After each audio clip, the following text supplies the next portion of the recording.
Hey, this is John Mark. I want to welcome you back to another podcast edition as we are blessed today to have Amy Davison with us. And we're actually going to do several podcasts. She's going to introduce herself here. But if you're a mom or if you're a dad, if you have kids and you're looking to raise and disciple your kids and really teach your children, our children, how to handle culture today, you're in for a treat because Amy serves with a ministry called Mama Bear Apologetics. I love that. All right, Mama Bear, that's the whole idea. So Amy, tell everybody just a little bit about yourself. Yeah, hey everyone. My name is Amy Davison. A little bit about me is I'm an Air Force veteran, so love serving in the military. Met my husband over there. We had all my kids overseas. It was fantastic, and God really placed us in Texas for a purpose because I wound up at an apologetics conference, the very first one that Southwestern Baptist Theological Seminary held, and just fell in love with the fact that not only can we love God with our minds, but there's answers to all the deep questions that we all at some point in time in our life wrestle with. And so I just went and just studied and learned, got my degree there in Christian apologetics and joined up with a great ministry, Mama Bear Apologetics, which is fantastic for today because our culture is just actively trying to evangelize our children to the secular worldview. And Mama Bear Apologetics is there to help raise parents who can nurture and equip their children to stand firm against the cultural tide. And that is our heart. That is our ministry. That's incredible. You know, a lot of things that you said were right there. First of all, you acknowledge the fact that you had questions about your faith. Yeah. Right? And that there were answers. Mm-hmm. And see, and that's a huge thing that we need to let our kids have these questions because the beautiful thing about the gospel and the truth of God's word is there are answers. Yeah. There are legitimate answers. And so we don't need to avoid the questions. We just need to provide the answers. Second thing, I love what you said, is you're talking about raising your children, raising your kids, and being willing to talk to them about how to defend their faith, how important it is, and y'all's passion at Mama Bear Apologetics. Tell everybody right up front, how they can follow y'all or how they can get connected to some of y'all's resources. So we're pretty much on all the social medias. Instagram, we've got a web page. It's just one big long word, Mama, which is M-A-M-A. There's all different sorts of ways people spell Mama, but that's the one we do. MamaBearApologetics.com. You can find us on Twitter, Instagram. We aren't on TikTok, so none of us are bold enough to start making videos of ourselves, so we're not just there. Just wait. Y'all will be there soon. Oh, maybe. So, and Facebook is probably the most accessible way to get a hold of us because Facebook has this great messenger option to where if you have a question, or we have moms that'll write to us and say, hey, I'm going through this right now. What are some resources, advice, tips? And they come right to our phones. And I mean, we'll text back to you in person. So it is just, we're a small enough ministry that we can pour into those around us. And it's a huge blessing. So yeah, we're on all of those and you can follow us. You can follow me also on Twitter. I'm at salt, the letter N, Grace 46. That's how you can find me, Amy Davison. And yeah, it's just, it's a social media. There's good and bad of all things, right? But social media has allowed our outreach to reach the world, which is fantastic. So all things can be made for good, and social media is one of those. You know, as I think about, as a mom, moms play a pivotal role on the front line of raising our kids today. And one of the things that I love about you, Amy, is you're willing to talk about culture. You know, our kids are being raised in a culture that I would say is becoming less and less even Christian-friendly or Christian-neutral, but almost anti-Christian. And so you really speak a lot to how do you raise a child? If someone has a son or a daughter, and I encourage you, share these podcasts and videos with someone, how do you raise or how do we need to speak to our children about the culture that they're growing up in? So kind of give us some thoughts there. Yeah, I think probably the biggest thing for parents to realize is that there is no such thing as a Christian bubble. Like you can try and put your kiddos in Christian private school. They've got Christian sports, Awanas. You can do anything that gets the Jesus stamp on there, but the world is still going to reach them. In fact, that as we were talking before the podcast, a great quote is Dr. Doug Flanders. He says, a parent is not meant to child-proof the world, but world-proof the child. And that's exactly what God commands us to do as well. And so part of that is just kind of a a rough reality and understand that the world is actively evangelizing your kiddos. There's, of course, we all know Chronicles of Narnia. And there was a show that I was watching on Netflix to where this guy was traveling through and he had to find this book, The Chronicles of Narnia. And one of the comments that the gal made in there is, don't you think it's really messed up that C.S. Lewis thought it was appropriate to give children weapons? And as I'm watching this play out on the TV, I'm sitting here thinking, wait a second. What's more messed up is realizing that our children are actually in the battlefield and we aren't preparing them to be there. And so perhaps that's the biggest thing for parents to understand is our kiddos, your children, if they are in your house, they are on the front lines right along with you. And that was made very obvious to me a few years ago when we were watching cartoons with my kids. It was one of our first summers in Texas, so we were hiding out from the Texas heat, and we were watching the show called The Loud House. And it's about a boy with 10 sisters in a small house and the hilarity that ensues from a big family. And within this episode, my child was exposed to a bisexual character, a child character. And at first, my younger two were too busy playing with Legos. They didn't notice it, but my 10-year-old did. And he goes, wait a second, Mom, just a few episodes ago, she was having a crush on this boy, and now she likes a girl. What is that? And all of a sudden, I had to have an answer, which I didn't have. Right. And that's what really opened my eyes to the fact that our culture has shifted. And I think we as parents, we haven't realized it because honestly, even up until like the 80s, a lot of what we saw on TV was pretty comparable to the Christian worldview. Most families had a mom and a dad, or there might have been divorce, but overall, it was pretty much the biblical nuclear family. And now we see culture shifting.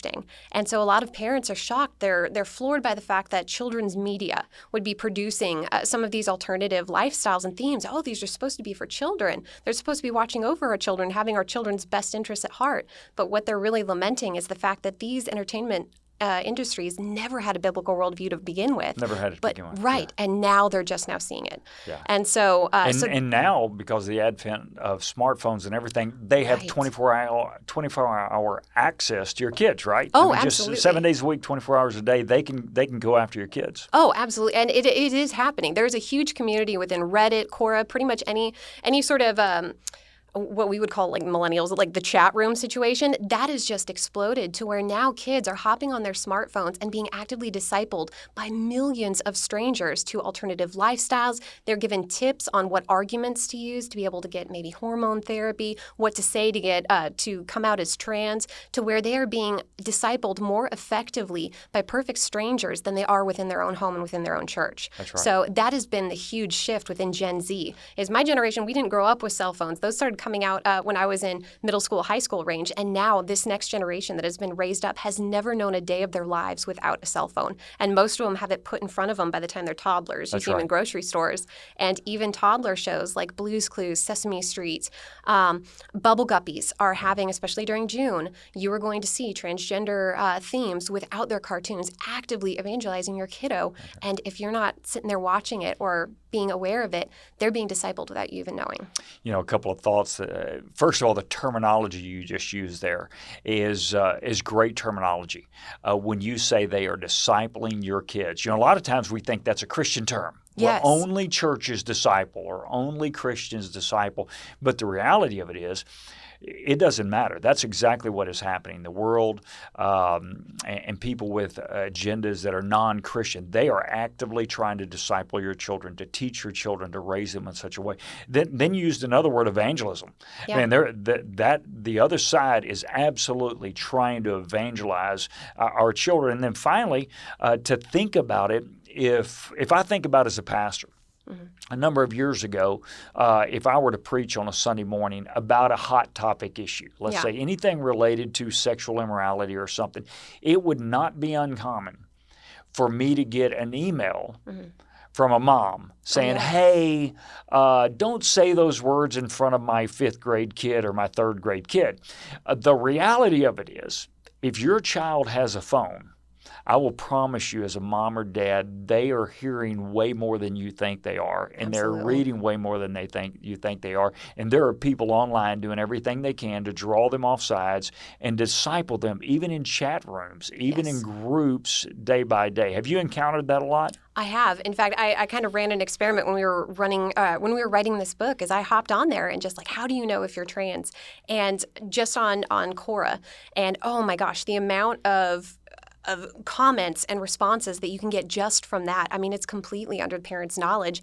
And I mean, we use words like discipleship and evangelism, but honestly, it's at a cult-like level because there is an agenda to get them to the LGBTQ side. And it definitely is a side because what happens is there's this grooming process that happens to where, if you have these doubts, it's constant affirmation. I mean, it is literally a flood of affirmation. Yes, this is true. Yes, you're so right. You're so brave, to where you are rewarded into this mindset. And then what they do is then there's this shift of completely isolating you from every other aspect of family. You can't trust cisgendered people. You can't trust the church unless they affirm, defend, and promote your cause. They are against you. Right. So you have this seduction, this luring away, like when we think of Proverbs and being lured away by the prostitute, how she coaxes him in and makes him all these wonderful promises to get him exactly where he never wanted to be, and completely lures him in. That's what we're seeing is happening to our kiddos. And it starts so young because, again, there was this psychologist who commented last year on Sesame Street. They had a Family Day episode towards all these different families that were presented. And one of them was a homosexual couple with a child. And it was very innocuous. It's, your family likes to dance. So does my family. Your family likes to cook. So does mine. And, very neutral. But one of the psychologists that commented on the episode said, oh my gosh, this is so great because this is reaching kids when they're young where they haven't been taught the biases of their parents. So they're so accepting. That's one of the phrases she uses. Children are so accepting and they're so young. They haven't been taught these biases. So now we're able to win them over. And that is exactly the agenda is to, again, there's a quote from a drummer. He says, get them while they're young and bend their mind. And that's exactly what we're seeing is just this constant grooming without the evaluation of, what's actually being made? What truth claims are being made? Are they actually true? Do they reflect reality? What does it say about truth, morality, the nature of God? All of these things aren't evaluated because it's heavily emphasized within emotional outreach, and especially kids and teens, they don't want to have that confrontation. And so many of them will compromise their faith. And it's tragic because it is preventable, and it is a way that we can meet our kids and show them the beauty and the design of the gospel in the face of culture and help encourage them to know that they can stand firm like Christ and love people like Christ, but also never give up that firm foundation of truth. I love that. All right, so if you were going to speak to moms or dads out there with young children, do you have, as we close this episode up, on the realities of culture, the culture that is trying to disciple your kids, is trying to evangelize their kids, and sadly, for many parents, they're probably being way more effective than the parent thinks they are. Yes. That I ran across an article. So before you give 2 or 3 thoughts, ran across an article recently that if you have a kindergarten through 5th grade kid in those 6 years, K through 5th grade, that child will be in school for 16,000 hours. Okay. They will be looking at a screen another 16,000 hours. So that is, in 6 years, 32,000 hours apart from parental teaching. Yeah. If you took that child to church every week, never missed a week, 1 hour a week, 312 hours. Wow. So as we think about, there needs to be way more discipleship happening other than the 1 hour a week at church, because that's less than 1% of the amount of time they're going to be taught by someone else or they're going to be watching a screen. So that's going to require moms and dads to step up. So if a mom and dad is going to step up beyond the 312 hours the church is going to disciple, first of all, it demands that a parent find a great Bible-believing, Bible-teaching church. Absolutely. You can't play around with that. They got to be teaching God's word. But secondly, for the mom or dad, what would be a couple of things that you would say that every mom or dad needs to do as they try to disciple and train their own child? I would say probably the first thing is to recognize that omniscience is not a spiritual gift. We are not the Holy Spirit, so we're not going to know everything and we're not going to catch everything at the forefront. That is why our tactic needs to be both preemptive and reactive. Because again, there's some things that they're going to come home and a friend on the bus has told. Just forewarning, I've done homeschool co-ops. I've taught in Christian private schools. I have kids in public school. I can tell you in all 3 of those fields, homeschool, private school, and public school, the kids all have the same conversations. Right. So just be aware that it doesn't matter where your kid is. They are having the exact same conversations as all other kids. So thought number one is regardless of where you have your kid being trained, same conversations are happening. Yes. And that's great truth for you to deliver to moms and dads. Yeah, because sometimes it's easy for parents to think, oh, as long as I have them in these things, then that takes place of my role as a parent. But it doesn't. No, in fact, we were called, as we were talking beforehand, in Deuteronomy 4:10, God calls the Israelites at the foot of Mount Horeb, and he says, okay, here's how you guys avoid getting yourselves into slavery, is you need to be teaching my precepts unto your children. And that word teach is lemad, training with the implication that it will be put into use. Our children are on the battlefield. The world is actively waging war against our kiddos, and the worst thing we can do is think that they're not on the battlefield because now they're an easier target. So recognize that we need to be actively teaching our children. And some of the best ways we can do that as a parent, honest to goodness, y'all, watch cartoons with your kids. Watch the shows that they are watching. Look at the song lyrics that they are listening to. And then what you do is discuss the implications of those lyrics and the actions of those characters. And they've actually done studies on this to where they looked at Christian households and they had the bubble kids, which the parents never talked about any of these issues. They were just not allowed to watch any of it, no alternative cartoons, no sleepovers, whatever. And then they had the Christian parents who may have let their children view media that had some questionable decision making. But what they did is they paused the show and they talked about what was going to happen to that character, what was the line of thought. And the bubble kids had poor sexual decision making, whereas the kids who actually got to engage culture head on in the safety of the home made less risky decisions than their bubble counterparts. So that's just active encouragement, moms and dads, that look, when we talk to our kiddos, yes, it may feel awkward. Honestly, I think that's a tactic of the enemy to get us to stop talking. Yeah. So no, we need to be actively speaking to our kiddos and recognize that it does make a difference. And the earlier you start, the better. The earlier, the better. Right? Yeah. If you wait until your kid's 15, 16 to have that first conversation about some of these hard topics, it's going to be awkward and weird. It's going to be a little more challenging, right? Because now the world has had this, all of these years to build up to it. But what I do want to encourage to parents, though, is sometimes that can be very daunting. And you think, oh my gosh, I need to have started when they were toddlers and I missed the boat. And no, as long as they're breathing, the Holy Spirit's still working. So one of the great statistics that's out there, I believe it was Pew Research Journal, is they surveyed 12 to 15-year-olds and they said, hey kids, who has the most influence on your sexual decision making? You got mom and dad, you got entertainment industry, you got your buddies. Who takes number one? And number one was mom and dad. It was like 53% mom and dad. So then they asked 16 to 19-year-olds, same question. Who has the most influence on your sexual decision making? Entertainment industries, mom and dad, or your friends?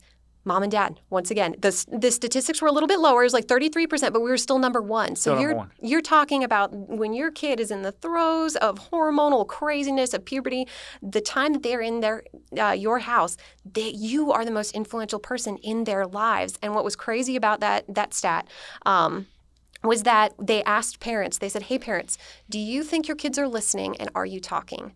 And unanimously the parents said no. So here we have kids who say, you know what, I'm probably going to give you an eye roll. It's going to get awkward in the car when you start talking about sex. But they want to know what mom and dad says. Yeah. And then on the other hand, you have mom saying, no, you know what, we just don't think they're listening. Because what does culture always show? The kids tuning out the parents. But it's just not true. Wow. So best encouragement, understand that your kids are on the battlefield. Watch cartoons, listen to their music, discuss the implications of their actions. Because again, critical thinking is a muscle that has to be learned and flexed. And to understand and know that your kiddos want you to speak. So don't be deterred by, their eye rolls or whatever. They want to hear from you. Boy, that's incredible. And that's a note of hope. I love that, Amy, is that you're sitting there going, hey, doesn't matter what you think, they want to hear. They do. When they answer the survey, mom and dad are still number one. Yeah, and all so the way up to age 19. Mom, dad, don't think there's ever a time to quit. So just so many things to capture that our kids are in a battle. Yeah. And we absolutely have to equip them. And nobody can do a better job of equipping them than mom or dad. Mm-hmm. The church needs to be an added resource that we take care of weekly, but it's mom and dad that are there with them 7 days a week, right? Mm-hmm. And so as we journey forward, tell everybody who's watching this one more time where they can go to find some of Mama Bear resources at. Absolutely. So we just came out with a book. It's the Mama Bear Apologetics Guide to Sexuality, to where we didn't get to cover all the topics of culture. That's the one bummer of word counts, but we hit some of the big ones head on. So that way you as parents know exactly what culture is saying to your kiddos right now, thoughtful questions to engage, as well as how the Bible answers all of these issues and actually gives the hope that all of these people are yearning for. And so that's a great resource that we have. I also have tons of other books that, gosh, if we just want to do an episode on resources, we could totally do it. Well, but MamaBearApologetics.com, come to our website. We've got a whole list of resources that you can go to as well. Podcasts, blogs, we got you covered. So, and if we don't have the answer, then we are going to find somebody who does, and we're going to get it for you, because that's what we're doing. We're as we say in Mama Bear, we're all in this together. So we're going to build you up. All right. Hey, well, thanks so much. Hopefully you enjoyed this. Be sure and share this episode, and we're going to be back with Amy, and she's going to answer a couple of other really tough questions for us in future episodes as well. Take care. God bless. Have a great day.